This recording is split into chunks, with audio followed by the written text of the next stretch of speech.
High বন্ধুরা, তো আজকে আমরা দেখতে চলেছি আনিসুল রহমান হুজুরের একটি খুব সুন্দর একটা ভিডিও। তো চলো সবার ফার্স্টে আজকে আমরা টাইটেলটা জেনে নিই। তো বলছে, গভীর রাতে একবার বয়ানটি শুনুন, জীবন বদলে যাবে। মানে টাইটেলে ডাইরেক্ট বলেছে যে জীবন বদলে যাবে, মানে ভিডিওতে কিছু তো একটা আছে। তো ফার্স্টে আমরা ভিডিওটা দেখব। তো আমাদের মেন ভিডিও ডেস্ক বক্সে চলে আসবে, প্লিজ তোমার থেকে চেক আউট করে নিও। তো চলো বেশি কথা না বলে আজকের ভিডিওটি দেখা যাক। এজন্য রাত গভীরে এই নীরব সময়ে ইনসাফের সাথে ভাবে কি করছেন। 30 বছর ধরে যারা সুদ খান, এই সুদখোর হারামখোর, আপনি কি করছেন? বছরের পর বছর যারা কিস্তি নেন, কিস্তিখোর হারামখোর, কি করছেন? মরতেন না? কবরে যাবেন না? তোমরা যারা এক ওয়াক্ত নামাজ পড়ো নাই বাবা, এই আব্বা, আজকের সারা দিন যারা এক ওয়াক্ত নামাজ পড়লা না, আবার রাত ভর যারা নারী ছবি উলঙ্গ দৃশ্য দেখো, তো প্রতিবার নর্তকী দেখলে, হারাম ছবি দেখলে বীর্যপাত হয়, শরীর নাফাক হয়। আর আল্লাহর নবী বলছে, চোখ দিয়া হারাম ছবি দেখলেও জিনা, দিল দিয়া ভাবলেও জিনা, আর নিজের হাত লজ্জাস্থানে ব্যবহার করে নাপাক নষ্ট করলে তাও জিনা। আর আল্লাহর নবী বলছে, এই জিনাকার, এই ব্যভিচারী, মালউন, অভিশপ্ত। নবীজি বলছে যে জিনা করে সে মুমিন থাকে না। লা ইয়াজনি জানি হিনা ইয়াজনি ওয়া হুয়া মুমিন।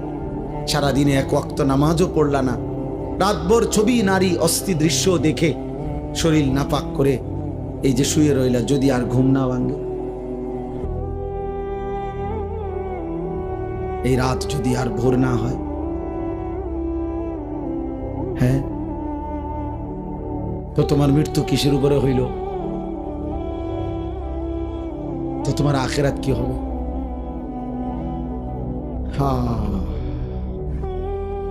আমার একজন আপনজন এরকম, উনি ভালো মানুষ ছিলেন, কিন্তু এই রাত্রিবেলা দরজা বন্ধ কইরা, লাইট বন্ধ কইরা স্বাভাবিকভাবে ঘুমাইছেন।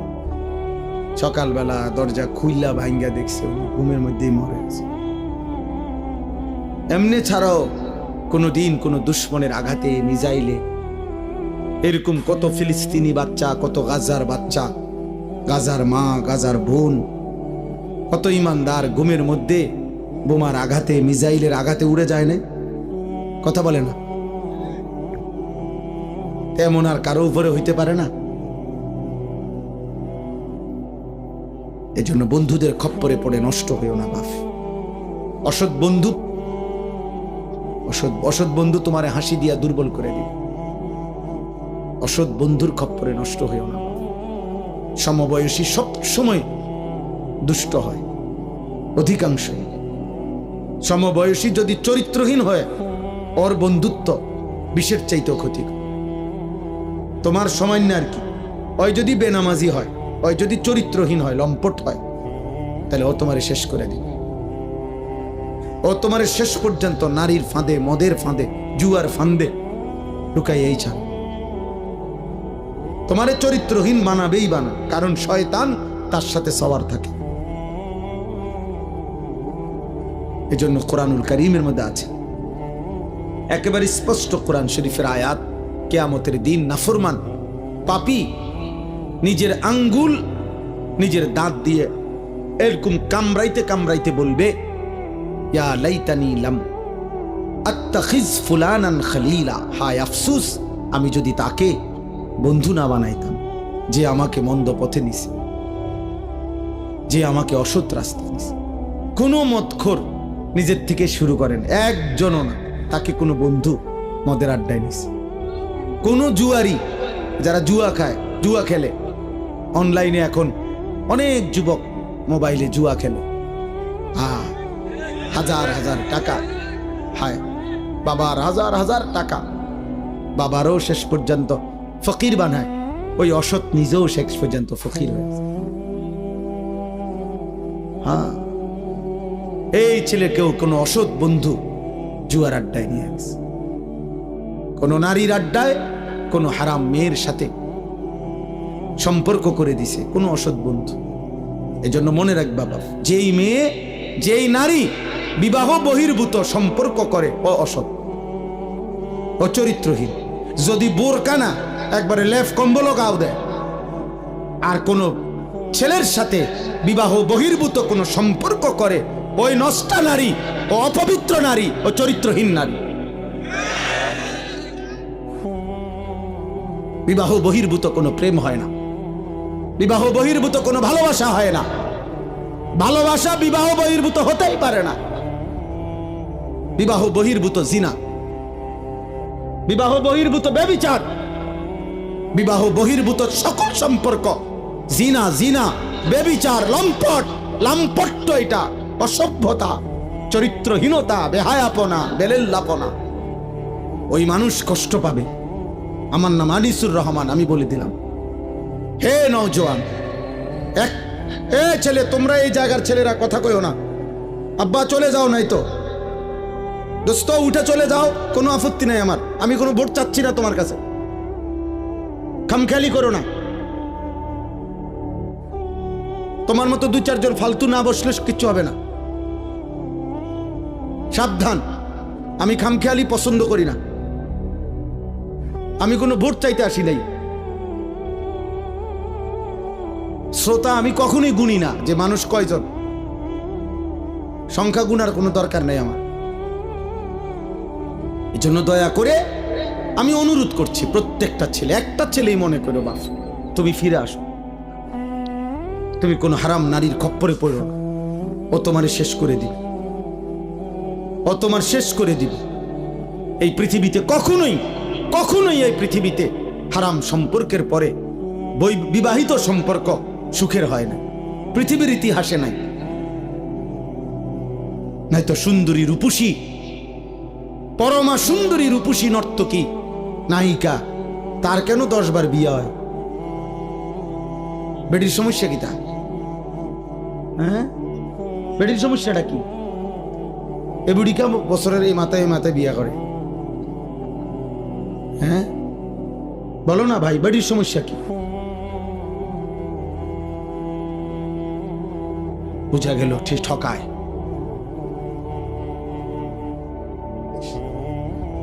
এজন্য আমার অনুরোধ, অনেক বয়স্ক বাবা চাচা আছে, এর চাইতে বেশি আর বলতে পারলাম না, কিন্তু এটাই সত্য আব্বা। নারী পুরুষের হালাল চাহিদা আল্লাহ তাআলার দান। এই নিয়ামত যদি না থাকতো, নারী পুরুষের স্বাভাবিক হালাল চাহিদা, তো মানব প্রজন্ম তো আসতো না।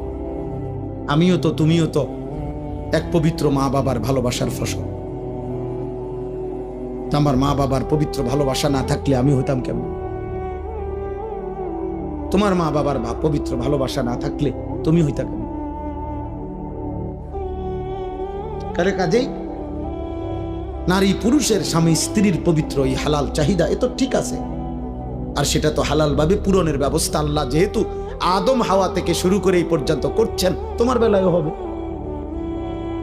অপেক্ষা করলেই হইল। এর জন্য নষ্ট হয়ে যাওয়ার কি আছে? একজন মানুষ কতজন নারী দরকার? তোমরা এক একটা ছেলে দিবানিশি যে সমস্ত নারী দেখো ছবি, কয়জন তোমার দরকার? আর তুমি যা দেখো নারী ছবি, তো তোমার কল্পনায় যা আসে সেটা কি কি চাচ্ছ? অশ্লীল ছবি দেখে, বেহায়া নারী, রাস্তার বেপর্দা নারী দেখে তুমি কি চাও? তার থেকে চাচ্ছটা কি? জিনা। সুযোগ চাচ্ছ, যদি বেবিচারের সুযোগ পাইতা, জিনার সুযোগ পাইতা যদি, তো ঠিক আছে, জেনা হলো, তো এরপরে যদি সন্তান হয় তো ওর পরিচয় কি হবে? এরপরে যদি পৃথিবীর অন্য কোনো কাজ করো, তো হৃদয়ের মধ্যে বিবেকের দংশন থাকবে না, আমি কি অপরাধ করলাম? হ্যাঁ, এ কথা কি আর মনে পড়বে না কখনো? মানুষের কর্ম না সরে যায়, স্মৃতি তো সরায় না। বুঝেন নাই কথা? হাত পা অঙ্গ প্রত্যঙ্গের কোনো না কোনো কর্ম, এটা শেষ হয়ে যায়, কিন্তু এই যে হৃদয়ে যে স্মৃতি জমে, এটা সরে না। এটা সরে? মানুষ চোখে যা দেখে তা হৃদয়ে জমা হয়, সারা অঙ্গ যাই করে হৃদয়ে জমা থাকে। এই জন্য মনে করেন তো, একজন, আমি যেমন আজ থেকে 35 বছর আগে প্রাইমারি স্কুলে পড়ছি, তো আমার প্রাইমারি স্কুলের বন্ধুদের অনেকের নাম আমার এখনো মনে আছে। এখন যদি নামটা মনে করি, তাদের পুরা চেহারা ভেসে ওঠে। অথচ আমি আজ 35 বছরে তাগরে আর কি করি নাই। তো হৃদয়ের স্মৃতি তো সরে না। তো তুমি এই হারাম সম্পর্কের কথা, চরিত্রহীনতার কথা কেমনে ভুলবা? তো এটা তো তোমাকে ধুকে ধুকে নষ্ট করে দিবে। অতএব ফিরতে হবে, ফিরতে হবে, চেষ্টা করতে হবে বাপ, নিজের হেফাজত করতে হবে। আল্লাহর নবী সাল্লাল্লাহু আলাইহি সাল্লাম বলেন, উম্মত তুমি তোমার জবান হেফাজত করো, তুমি তোমার লজ্জাস্থান হেফাজত করো, আমি মুহাম্মদের রাসূল তোমার জান্নাত হেফাজত করব। মান ইয়াযমান লি মা বাইনা লাহইয়াইহি ওয়া মা বাইনা রিজলাইহি আযমান লাহুল জান্নাহ। আমি তার জান্নাতের জামিন। জবান দিয়া গুনাহ করবা না, মানে কোনো গীবত, শিকায়েত, হারাম, গালি, মন্দ কথা বলবা না, তোমার জবান দিয়া কাউরে কষ্ট দিবা না, আর লজ্জাস্থান হেফাজত করবা। আমি মুহাম্মদ সাল্লাল্লাহু আলাইহি সাল্লাম তোমার জান্নাতের জামিন, আমি তোমার জান্নাত ঠিক রাখবো। তুমি আসবা, আমি রাসূল জান্নাত বুঝায় দেব।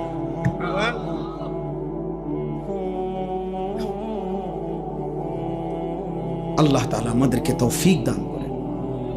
বাবারা, আপনাদের সন্তানদের উপর আপনারা রহম করেন, আপনাদের ছেলে মেয়ের দিকে আরেকটু যত্নবান হন। 14 বছরের ছেলেটা দিন রাত মোবাইলটা দিয়ে কি করে, আপনি যে কথা বলেন তার সাথে, পড়ালেখার কাজে লাগে। এসএসসি পরীক্ষা ছেলেটার রাত 12টার পর থেকে সকাল পর্যন্ত কি করে? ওই সময় মোবাইলটা আলাদা করেন, পরে জিজ্ঞাসা করেন যে বাবা রাত 12টার পর থেকে সকাল 8টা পর্যন্ত স্কুলের কি কাজ? আপনি সিরা খান, আপনি বোঝেন না? হ্যাঁ, সবই বোঝেন। আসল কথা হইলো উনি সিদ্ধান্ত নিছে ফুত আমার আখিরাতের জন্য না, ফুত হলো আমার পয়সা কামানির এটিএম বুথ। একটু গাছে গোটা হইলে বিদেশ ফাটাই দেবো, টিয়া ফাটাইবো, বিল্ডিং হইব, জমি কিনবো, তার চাচায় জমি বেছে, জ্যাডায় জমি বেছে, সবসময় টেহা মিল না রাখলে অন্য মানুষের কাছে বেচা লাইব। বুঝেন নাই? লুভি, লুভি, লুভি। পড়লে ফর, না পড়লে বিদেশ যা, না পড়লে কিতা করবি ক, একটা লাইন ফাইন কর, মানে টাকা, মানে হলো কি টাকা, সম্পদ, দুনিয়া, দুনিয়া। তো শুধু দুনিয়া না বুঝাইলেন, ছেলে মেয়ে, বউ বাচ্চা, নাতি নাতনি দিয়া দালান, বিল্ডিং, ঘর বাড়ি, পরিবারের এই টাকা পয়সার না বুঝ দিলেন, আখিরাত পেয়ে গেলেন, পরকাল পেয়ে গেলেন। অতএব বুঝাপড়া করেন। যদি বলেন না হুজুর বিদেশ আমি দুনিয়ার জন্য পাঠাই নাই, আখিরাতের জন্য পাঠাইছি, তো ও আপনি দেখেন নাই আজকে 16 বছর বয়সে এক ওয়াক্ত নামাজ পড়ে না, ওর সাথে যে কোনো বুঝাপড়া করলেন না। কথা বলেন, আমরা সিরা খাই, আমরা বুঝি না। মনে রাখবেন, আমার বাবা রাগ হবেন না, হিসাব আমার কাছে দিলে হবে না। আমার লগে জোরাতালি কথা কইবেন, মসজিদের ইমাম সাহেবরে একটা তেল জাল দিয়ে বুঝাই লাইবেন। আখিরাত কি ইমাম সাহেবই হিসাব নিব? কথা বলে না, বিচার করবে ইমাম সাহেব, খতিব সাহেব, এই বক্তা কে? মহান আল্লাহ। তো উনারে কেমনে বলবেন? আমনে বুঝাইন, উনারে কেমনে বুঝ দিবেন? দুনিয়াবি কথা, এই সামান্য 900 কথা। অনেক বয়স্ক লোক আছে, হ্যাঁ হুজুর বন্ধ, বালা বালা কথা বুঝি তো, বুঝি তো, কইলে তো বালা ছিল, মাইনলে তো বালা ছিল, হ্যাঁ মাইনলে পারি না, আসলে কিতা করতাম, যায় জামালা একেবারে বেশি বেজাল হুজুর। থাক, কিছু মনে করেন না, বাহ আলাপ করেন আপনি মস্কারি। হ্যাঁ, আখেরাত আপনি মস্কারি মনে করছেন চাচা? আপনি ইমাম সাহেব আর ফেরেশতা এক কথা মনে করছেন? কি ভাবছেন আখেরাত? আখেরাত এত মামুলি? আমার শায়েখ বলেন, আল্লামা মুফতি মুশতাকুন নবী কাসিম হুজুর সবসময় এটা বলে যে রে ভাব, আখেরাত হাসরের মাঠ, এটা মামুর বাড়ি না, এটা ফুটবল খেলার মাঠ না বাপ। 1.25 লক্ষ নবী যে মাঠের ভয়ে কাঁদছেন দিবানিশি, ওই মাঠের নাম হাসরের মাঠ। সমস্ত আউলিয়া, সাহাবা, বুজুর্গ, উলামা, আতকিয়া, যুগে যুগে আল্লাহর যত প্রিয় বান্দা ছিল, চোখের পানি ফেলেই প্রিয় বান্দা হয়েছে। আল্লাহর যত নেক বান্দা ছিল, রাতের অন্ধকারে একাকী কাঁদা কাঁদাই আল্লাহর প্রিয় বান্দা, যে মাওলা আমার আখিরাতে কি হবে, মা আমার আখিরাতে কি? হযরত সালমান ফারসি তাফসীরের মধ্যে আছে, আল্লাহ তাআলা যেদিন কোরআনের আয়াত নাজিল করছেন, ওয়াকুদুহান নাস ওয়াল হিজারা, জাহান্নামের আগুনের লাকড়ি হবে মাটি এবং পাথর, মানুষ এবং পাথর, এই মানুষ হবে লাকড়ি। এই আয়াত যেদিন নাজিল হয়েছে, তাফসিরে আছে হযরত সালমান ফারসি 3 দিন লাগাতার কাঁদছে আর এক কথাই বলছে, মাওলা আমি যদি জাহান্নামের লাকড়ি হই আমি কেমনে জ্বলবো, আমার কি হবে, আমার কি হবে, আমার কি হবে। 3 দিন পরে নবীজি শুনে সালমান ফারসিকে সান্ত্বনা দিয়ে বলছে, সালমান তুমি কেঁদো না, আমি মুহাম্মদ সাল্লাল্লাহু আলাইহি সাল্লাম, আমি সাক্ষ্য দিচ্ছি জান্নাত তোমার জন্য অপেক্ষা করছে। এই ছিল সাহাবাদের আখিরাতের ভয়। অতএব সবাই ভাবেন, অভিভাবক যারা আছেন একটু সচেতন হন। আমরা মুসলিম অভিভাবক, আপনি শুধু বাবা মা না, আপনি মুসলমান মা বাবা। মুসলিম মা বাবার দায়িত্ব ঈমান, আমল, আখলাক, বিবি বাচ্চার চরিত্র। আপনি কাঁদেন, আপনি ফজরের নামাজের সময় দাঁড়ায় থাকেন, আপনার স্ত্রীকে উঠান, আপনার ছেলে মেয়েকে উঠান, প্রয়োজনে পানির ছিটা ফাটা দেন, প্রয়োজনে যুদ্ধ করেন, প্রয়োজনে কষ্ট করেন, গালি শুনেন, ধমক শুনেন। বাচ্চা নারাজ হবে, কি হয়েছে নারাজ হইলে? 16 বছরের ছেলে আপনার উপরে নারাজ হইয়া কি করবো? আপনার কোপ দিয়ে হালাই দিব, তাইলে 16 বছরের এই নাফরমান রাগ করলে করবেটা কি? ও বাড়ির থেকে বাইরে যাবে, তোরে বের করে দেন, যা বেটা নাফরমান বেটা। তুই যেহেতু আমার আল্লাহর দুশ্মন, তুই যেহেতু আমার মালিককে সাজদা করতে চাস না, তোর মতো গাদ্দারের ঘর আমি করব কেন বেটা? তোর মতো নাফরমানের জন্য আমি পয়সা রোজগার করব কেন বেটা? বাইরে বেটা তুই। আপনি দেখেন না ও বাইরে কি হইছে? আপনি মরে যাবেন ঠিক মতো। শেষ বয়সে 3 বেলা খানা পাইলে কেউ মরে না। কথা বলে না কেন? ঠিক মতো ভাত খাইলে বুড়া মানুষ মরে না, বিল্ডিং হইলে আর বুড়া মানুষ মরে না, ফুট 3 জন বিদেশ গেলে বুড়া মানুষ আর মরে না, বাড়িতে কোনো অভাব না থাকলে বুড়া মানুষ আর মরে না। তো এবারটা মরে কা? আপনি মরেন কা? আপনার তো কোনো অভাব নাই, আপনি মরছেন কিতেন? আপনার না 3 ফুট বিদেশ, আপনি কা মরলেন? অতএব সাফ সাফ, খুব বেশি পেরেশানি আমাদের, আপনাদেরকে কষ্ট দিচ্ছি, বসায় রাখছি। আমার বাবা পেরেশানিটা বেশি। সারা পৃথিবী জুড়ে, সারা দেশ জুড়ে, প্রতি ইঞ্চি মাটিতে ঈমান ইসলামের বিরুদ্ধে, মুসলিম কিশোর যুবক, মুসলিম সম্প্রদায়ের বিরুদ্ধে সকল ধর্মাবলম্বীরা, বিধর্মীরা প্রতিনিয়ত সর্বোচ্চ রকমের ষড়যন্ত্র করছে। আপনারা জানেন না, পাগল হয়ে গেছে বেঈমান। মুসলমানের শেষ ইজ্জত, আব্রু, ধর্ম, সম্ভ্রম, আর শরীরটা তো থাকবে রে বাপ, কিন্তু যদি ঈমান, ইসলাম, আখলাক, চরিত্র, মায়ের সম্ভ্রম, বোনের ইজ্জত, মেয়ের সম্ভ্রম যদি না থাকে, আমার মা, আমার বোন, আমাদের মহল্লার মহিলারা, মায়েরা, বোনেরা যদি তাদের সম্ভ্রমই নষ্ট হয়ে যায়, তাদের পর্দা পুশিদায় যদি উঠে যায়, আমাদের ছেলেরা শত শত হাজার হাজার যুবক যদি নামাজে না পড়ে, আমাদের ইসলাম থাকলো কি? আমরা মুসলিম পরিচয় দিয়ে হলোটা কি আমাদের? খুদা ভাত খানা, দুনিয়া ভোগ করা। তাহলে এই জন্য আমরা বারবার অস্থিরতা প্রকাশ করছি। অভিভাবক শ্রেণী, আপনারা বুঝতে চাস, আপনাদের মেয়েদেরকে বুঝান। কোন মেয়ে যখন বেপর্দা হয়, মনে রাখবেন ও নিজেকে ছোট করে। ও আসলে বাস্তব কথা এটা। কোন মেয়ে যখন বেপর্দা হয়, নিজেকে সে কম দামি বানায় ফেলে। অর্থাৎ সে বলে, বুঝাইতে চায় আমি এতটা ফালতু যে রাস্তার যেই কোনো বেড়াইতের সামনে আমি নিজেকে তুলে দিলাম, যেহেতু আমার কোনো ইজ্জত নাই, সম্মান নাই, আমার দিকে কেউ চায় না, যে আমি খুললা যে কোনো মানুষের সামনে নিজেরে দিলাম, তো নিজেরে একেবারে ছোট করে দিল। আত্মমর্যাদা সম্পূর্ণ নারী তো বলবে, আমি তো পর্দার আড়ালেই থাকবো, আমি তো আড়ালেই গোপনেই থাকবো। তুমি মন চাইলে ফ্যামিলির কাছে প্রস্তাব নিয়ে আসো, হ্যাঁ, হালাল সম্পর্কের মাধ্যমে আসো। এজন্য বেহায়া নারী মূলত নিজেকে ছোট করে। এজন্য পৃথিবীর সকল বেপর্দা নারী, বেহায়া নারী, ও মূলত নিজেই নিজেকে ছোট করে। এটাই সত্য কথা। আপনি দেখেন ভাইবা না তো, তুমি কে এত ফালতু মাল হয়ে গেলা, এত কম দামি জিনিস হয়ে গেল যে সবার সামনে পেশ করে দিলা নিজের? কেন? নারী তো সম্ভ্রমের, নারী তো ইজ্জতের, নারী তো মর্যাদার, নারী তো আমার মা হবে, নারী তো আমার বোন হবে, নারী তো আমার কন্যা হবে, নারী তো আমার স্ত্রী হবে। নারী কেন রাস্তার মহিলা হবে কেন?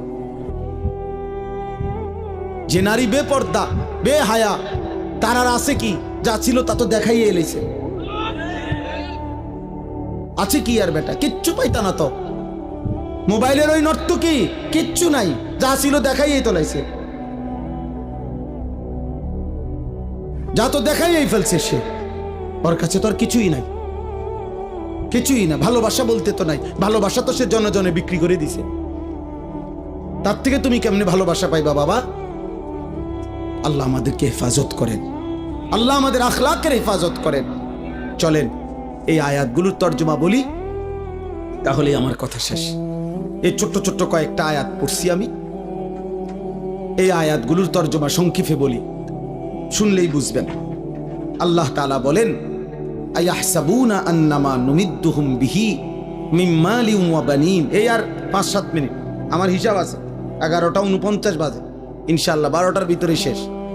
আল্লাহ তাআলা বলেন, আমি যে কিছু মানুষকে কিছু অর্থ সম্পদ সন্তানাদি দুনিয়াবি সম্পদ দিচ্ছি, টাকা পয়সা, ঘর বাড়ি, দালান বিল্ডিং, জায়গা জমি, ক্ষেত খামার, অর্থ বিত্ত, স্ত্রী সন্তান, পরিবার পরিজন, এই যে দুনিয়ার এগুলো দিলাম। আল্লাহ বলেন, এগুলা পেয়ে আমার কিছু বান্দা ভাবছে নুসারিউ লাহুম ফিল খায়রাত, আমি তাদেরকে কল্যাণের উপরে রাখছি, আমি তাদের উপরে রাজি খুশি হয়ে গেছি। বাল্লা ইয়াশউরুন। তো ভিডিওটা সত্যি খুব মানে ইমোশনাল ছিল, আর ভিডিওটা থেকে কিন্তু অনেক কিছু শেখার আছে আমাদের। আর হুজুর ভিডিওর শুরুতে একটা কথা বলেছিলেন যে ছেলে মেয়ে যেই হোক না কেন, তারা যখন মদ্যপান করে বা জুয়া খেলে, সেটা কিন্তু তারা কখনো নিজে থেকে এই জিনিসটা করে না, তাদের কোনো সৎ বা অসৎ বন্ধু আর কি, তারাই কিন্তু তাদেরকে এই জিনিসটা শেখায়। তো এই ভিডিওটা মানে এই কথাটা সত্যি খুব মানে এটাই কিন্তু বাস্তবে হয়ে থাকে আর কি। তো তোমাদের এই বিষয়ে কি মনে হয় সেটা অবশ্যই আমাদেরকে জানিও, আর পুরো ভিডিওটা তোমাদের কেমন লাগলো সেটাও জানিও। আর ভিডিওটা ভালো লাগলে একটা লাইক কমেন্ট শেয়ার অবশ্যই করে দিও, আর আমাদের চ্যানেলটা অবশ্যই সাবস্ক্রাইব করে দিও। তো চলো আজকের মতো এখানেই, টাটা।